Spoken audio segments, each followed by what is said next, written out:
Hello दोस्तों, स्वागत है आपके हमारे YouTube channel RK smart study 3-2-1 में। इस वीडियो में सिंधु घाटी सभ्यता के 12th बीए और अन्य एग्ज़ाम में हमेशा जो पूछे जाते हैं उनके इम्पोर्टेंट और ऑब्जेक्टिव क्वेश्चन को ट्रिक के साथ याद कराने वाला हूँ, जिसको एक बार आप अगर देखते हैं तो हमेशा के लिए याद रहेगा। ऐसा ट्रिक इस वीडियो में दिया गया है। तो आप इस यूट्यूब चैनल में पहली बार आए हैं तो इस वीडियो को लाइक और चैनल को सब्सक्राइब ज़रूर कर दीजिए। तो बिना देर किए हुए वीडियो शुरू करते हैं और बढ़ते हैं अपने पहले क्वेश्चन की तरफ। क्वेश्चन नंबर पहला है, सिंधु घाटी सभ्यता का समय काल क्या था? यानी सिंधु घाटी सभ्यता का जब उत्पत्ति हुआ और उसका पतन हुआ यानी विनाश हुआ, उसके बीच का समय कितना रहा?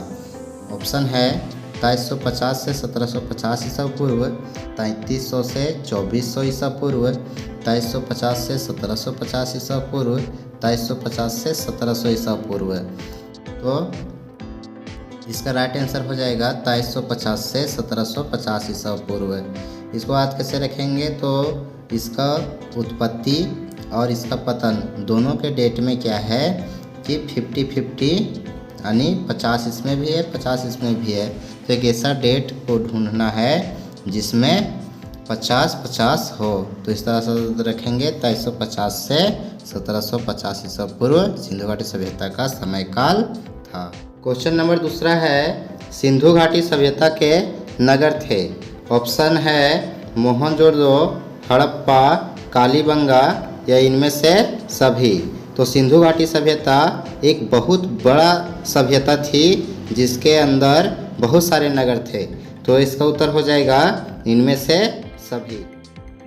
क्वेश्चन नंबर तीसरा है, सिंधु घाटी सभ्यता का सबसे बड़ा नगर कौन था? सिंधु घाटी सभ्यता में बहुत सारे नगर थे, उनमें से सबसे बड़ा नगर कौन था? ऑप्शन है मोहनजोदड़ो, हड़प्पा, कालीबंगा, लोथल। तो उत्तर क्या है मोहनजोदड़ो। मोहनजोदड़ो क्या है? सिंधु घाटी सभ्यता का सबसे बड़ा नगर। इसको याद कैसे रखेंगे? तो मोहनजोदड़ो में मोहन यानी महान शब्द आ रहा है और महान वही होता है जो बड़ा होता है। तो मोहनजोदड़ो सिंधु घाटी सभ्यता का सबसे बड़ा नगर था। अगर ऑप्शन में मोहनजोदड़ो नहीं आता है तो राखी घड़ी होगा।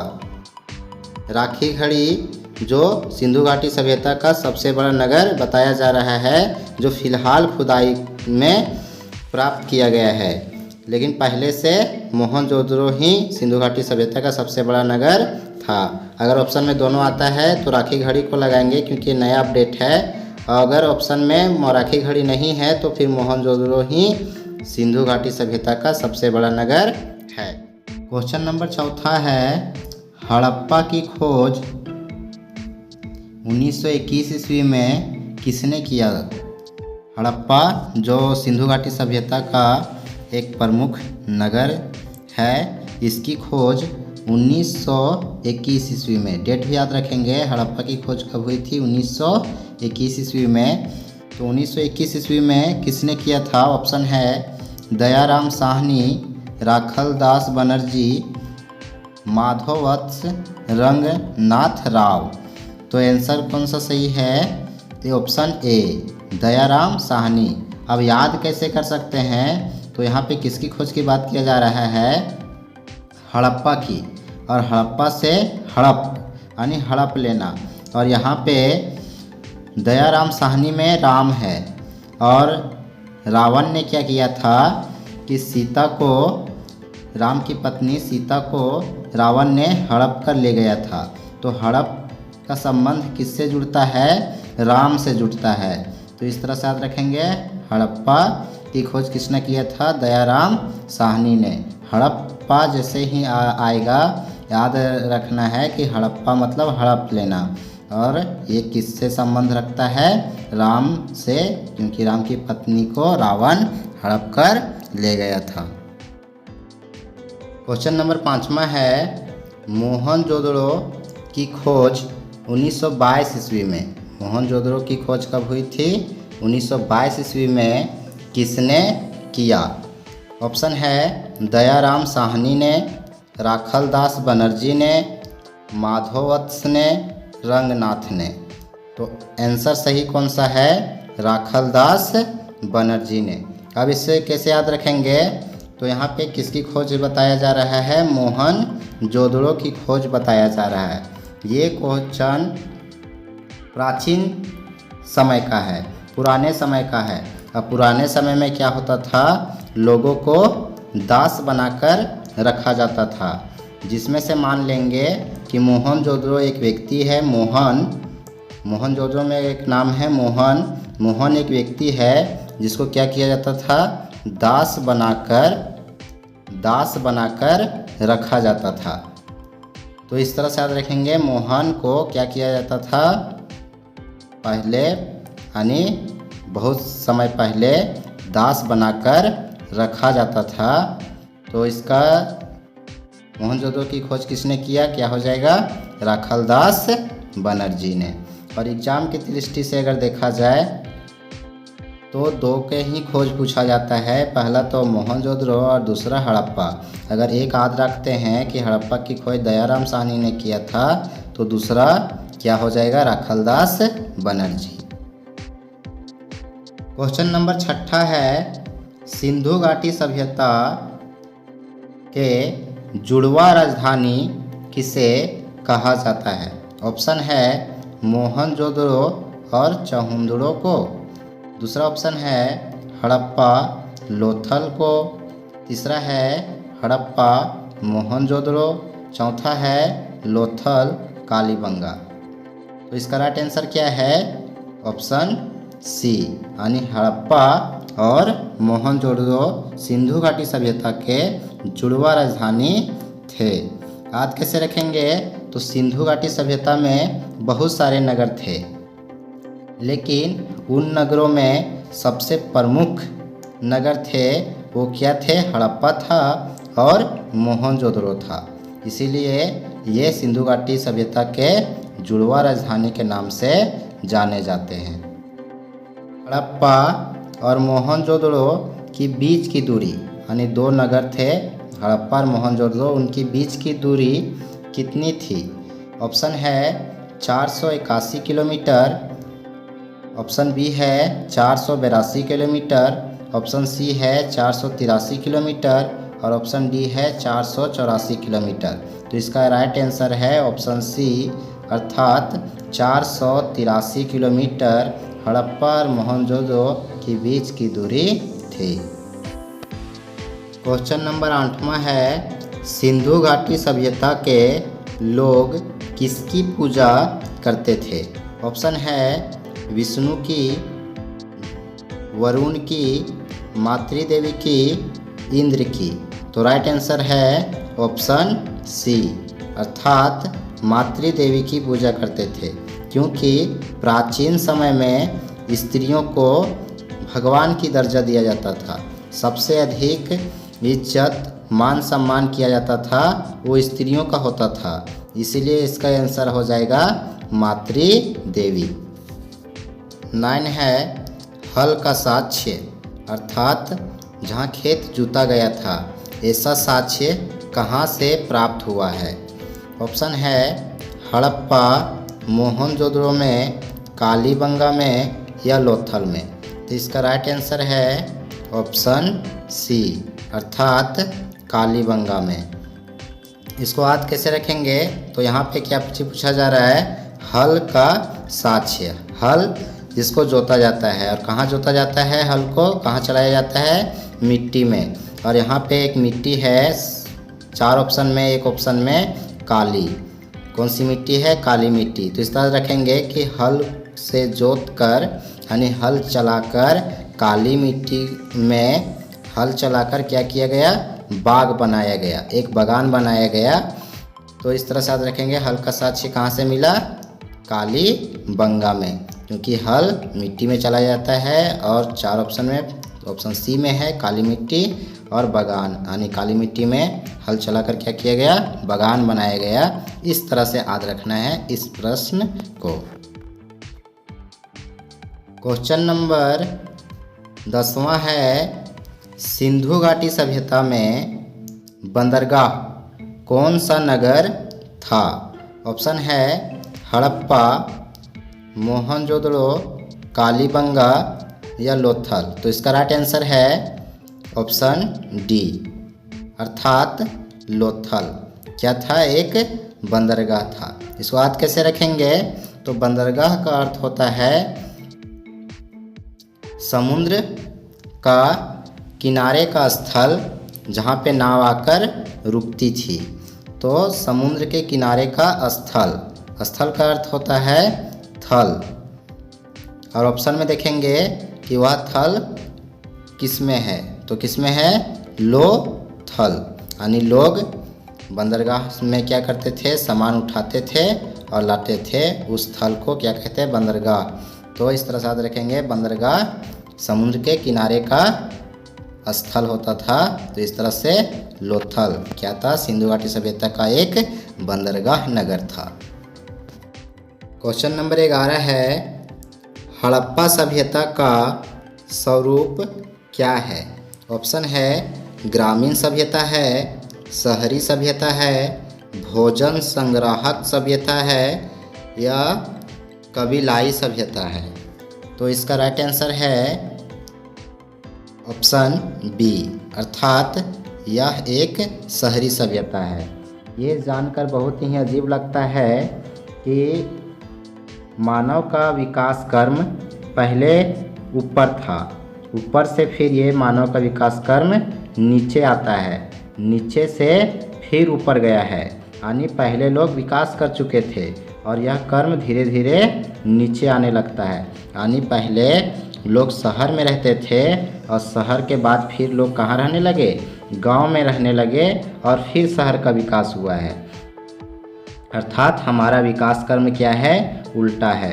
गांव से शहर होना चाहिए था, लेकिन यह कर्म उल्टा है। शहर से क्या हुआ है? गांव हुआ है। पहले लोग शहर में रहते थे और वैदिक काल के बाद, हड़प्पा सभ्यता के बाद आता है वैदिक काल। और वैदिक काल के समय ये लोग गांव में रहा करते थे और फिर गांव का विकास हुआ और शहर के रूप में बदल गया। हड़प्पा सभ्यता किस युग की सभ्यता है? ऑप्शन है पूर्व पाषाण युग, नव पाषाण युग, कांस्य युग, लौह युग। तो इसका राइट आंसर है ऑप्शन सी, कांस्य युग। अब इसको याद कैसे रखेंगे? यहाँ पूछा जा रहा है हड़प्पा सभ्यता किस युग की सभ्यता है, तो क्वेश्चन में ही आंसर है, बस ढूंढने की ज़रूरत है। यहाँ पे पूछा गया है किस युग, और यहाँ पे क और सा है, तो क और सा से बनता है कांस्य। इस तरह से याद रखेंगे कि क और सा से बनता है कांस्य और युग, कांस्य युग। तो किस युग? तो कांस्य युग। क सा से बना कांस्य और युग। तो इस तरह से याद रखेंगे हड़प्पा सभ्यता किस युग की सभ्यता है? कांस्य युग की। हड़प्पा सभ्यता कांस्य युग इसलिए कहा गया है क्योंकि हड़प्पा के लोग कांसे का निर्माण अच्छी तरह से जानते थे और सबसे ज़्यादा प्रयोग बर्तनों धातुओं के रूप में ये लोग कांसा का प्रयोग ही किया करते थे। इसलिए हड़प्पा सभ्यता एक कांस्य युग की सभ्यता कहा जाता है। क्वेश्चन नंबर 13 है, सिंधु घाटी के निवासियों को किस धातु का ज्ञान नहीं था? अर्थात किस धातु के बारे में वे नहीं जानते थे? ऑप्शन है सोना, चांदी, लोहा, तांबा। इसका राइट आंसर है ऑप्शन सी, अर्थात लोहा। ये लोग लोहा के बारे में नहीं जानते थे। यह अजीब है, आज के समय में लोग चारों तरफ लोहे से घिरे हुए हैं, लेकिन सिंधु घाटी की सभ्यता के समय लोग लोहा के बारे में जानते नहीं थे। तो सबसे इंटरेस्टिंग प्रश्न बन जाता है कि जिसके बिना हम अभी रह नहीं सकते हैं, हमारा विकास नहीं हो सकता है, वे उसी धातु अर्थात लोहा के बारे में जानते नहीं थे। अगला क्वेश्चन है, हड़प्पा सभ्यता के पतन अर्थात नष्ट विनाश के क्या कारण थे? ऑप्शन है विदेशी आक्रमण, प्राकृतिक कारण, मानवीय कारण उपयुक्त सभी। तो हड़प्पा सभ्यता एक बहुत बड़ी नगरीय सभ्यता थी और इतने बड़े सभ्यता का नष्ट होना किसी एक कारण की ओर अनुमान नहीं लगाया जा सकता है, इसलिए इसका उत्तर क्या हो जाएगा? उपर्युक्त सभी। क्वेश्चन नंबर 15 है, हड़प्पा सभ्यता के किस स्थल से स्त्री के गर्भ से पौधा निकलता दिखाया गया है? ऑप्शन है बलूचिस्तान से, मोहनजोदड़ो से, हड़प्पा से, आलमगीरपुर से।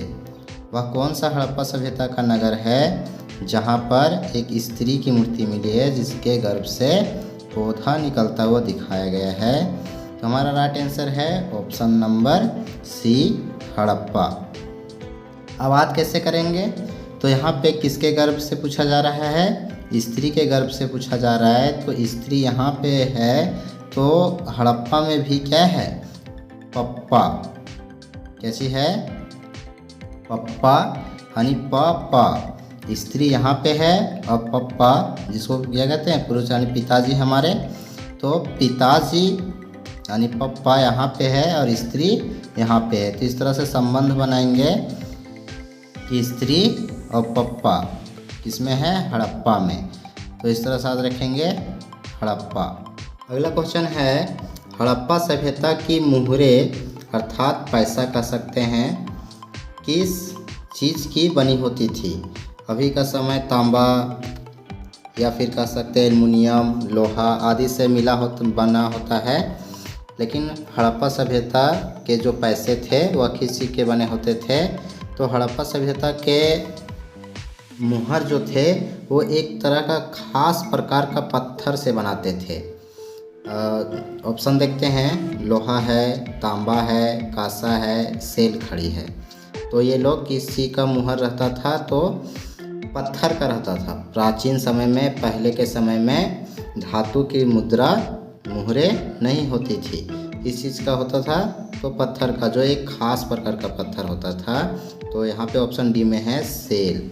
सेल का अर्थ होता है पत्थर, इंग्लिश वर्ड है सेल। सेल का अर्थ क्या होता है? पत्थर होता है। तो ये खास प्रकार का पत्थर होता था। अगर ये सेल खड़ी का अगर या वर्तमान समय में बात किया जाए प्रयोग का, तो इससे पाउडर बनाने के कार्य में लाया जाता है। तो याद रखेंगे, प्राचीन समय में धातु ना होकर पत्थर होता था पैसा के रूप में, और यहाँ है सेल जिसका अर्थ होता है पत्थर। तो सेल खड़ी हमारा उत्तर हो जाएगा। सिंधु सभ्यता का क्षेत्रफल किस आकार का था?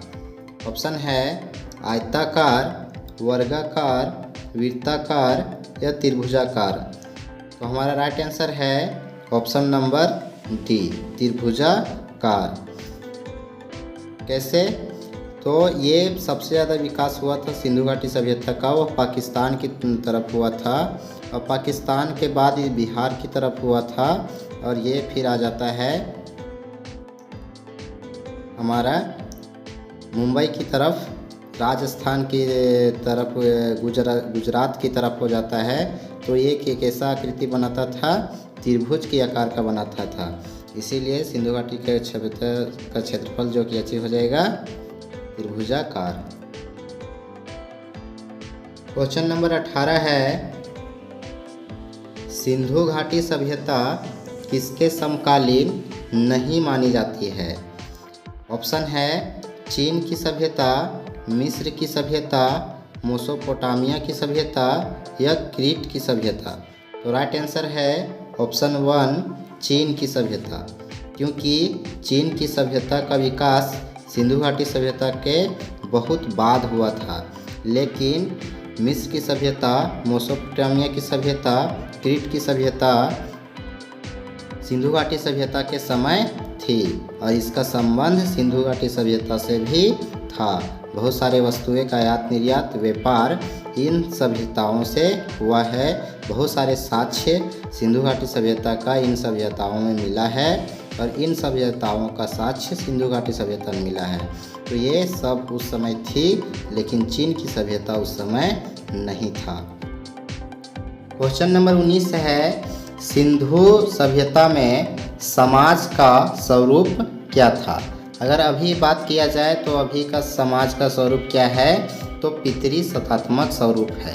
क्योंकि अगर ज़मीन हो या अधिकार की बात हो तो किसको दिया जाता है, तो बेटे को दिया जाता है, बेटी को नहीं दिया जाता है। लेकिन अभी थोड़ा सा चेंज हुआ है, कहीं ना कहीं अभी ज़मीनों पर नाम बेटियों का भी आया है। लेकिन अभी कौन सा स्वरूप है समाज का, तो पितृ सत्तात्मक स्वरूप है। लेकिन सिंधु घाटी सभ्यता के समय समाज का स्वरूप क्या था, क्या मातृ सत्तात्मक था, पितृ सत्तात्मक था, या दोनों था, या कोई नहीं था। तो हमारा राइट आंसर हो जाएगा ऑप्शन नंबर ए, मातृ सत्तात्मक। उस समय स्त्रियों को अधिक अधिकार मिलता था, इसलिए क्या कह सकते हैं, ये समाज मातृ सत्तात्मक था। क्वेश्चन नंबर 20 है, सिंधु घाटी सभ्यता का कौन सा स्थल सिंध का बाग कहा जाता है। ऑप्शन है मोहनजोदड़ो, हड़प्पा, लोथल, कालीबंगा। तो इसका राइट आंसर है ऑप्शन ए, मोहनजोदड़ो। ऐसा नगर है जो सिंधु नदी के किनारे स्थित है। यानी हड़प्पा सभ्यता में मोहनजोदड़ो किस नदी के किनारे स्थित है, सिंधु नदी के किनारे स्थित है। इसीलिए मोहनजोदड़ो को सिंध का बाग, सिंध अर्थात सिंधु नदी मिलता जुलता है, सिंध का बाग कहा जाता है। यह वीडियो सिंधु घाटी सभ्यता का पार्ट 1 था। इसका पार्ट 2 बहुत जल्द अपलोड कर दिया जाएगा, और वह पार्ट 2 आपसे मिस ना हो, इसलिए इस चैनल को सब्सक्राइब कर दीजिए और वीडियो को लाइक ज़रूर कर दीजिए। धन्यवाद।